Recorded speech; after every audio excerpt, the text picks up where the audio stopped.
Nous allons donc réaliser un test d'audiométrie donc sur Chloé dans le cadre du dépistage scolaire. Donc préalablement, on lui a indiqué les consignes et donc elle a juste à lever la main du côté où elle entend quand le test aura démarré. Pour réaliser un diagnostic, il faut d'abord sélectionner le patient, qui ici est Chloé. On retrouve sur cette page toutes les informations, à savoir le nom, le prénom et la date de naissance. Et pour démarrer le test, on va cliquer sur Diagnostic.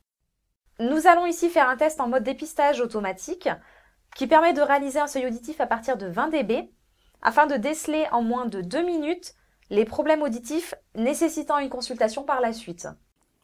Donc au niveau des fréquences, on va faire un test qui va varier de 500 jusqu'à 8000 Hz. Donc on va juste présélectionner les fréquences que nous voulons tester. Donc là, on va rajouter donc 8000 Hz. Et je vais donc indiquer à Chloé que le test va commencer.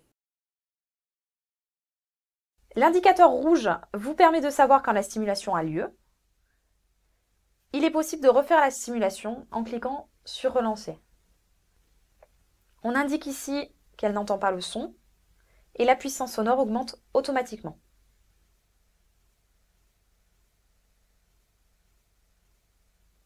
On clique sur oui afin d'indiquer que cette fois-ci elle a entendu. Une fois cette fréquence validée, la transition se fait de manière automatique.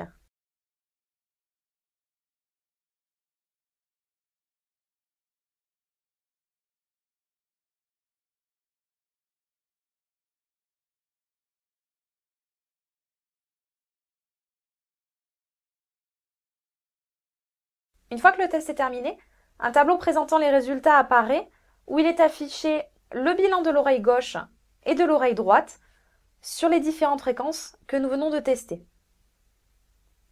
Les cases rouges montrent ici un résultat d'audition qui sort de la normalité et dans ce cas-là, il faut orienter l'enfant vers un médecin.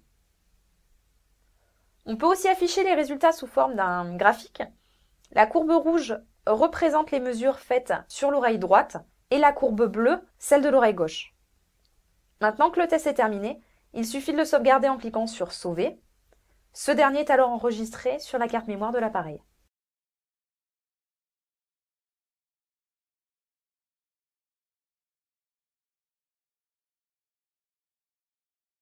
Une fois que les tests ont été réalisés, vous avez la possibilité donc de consulter les résultats à n'importe quel moment.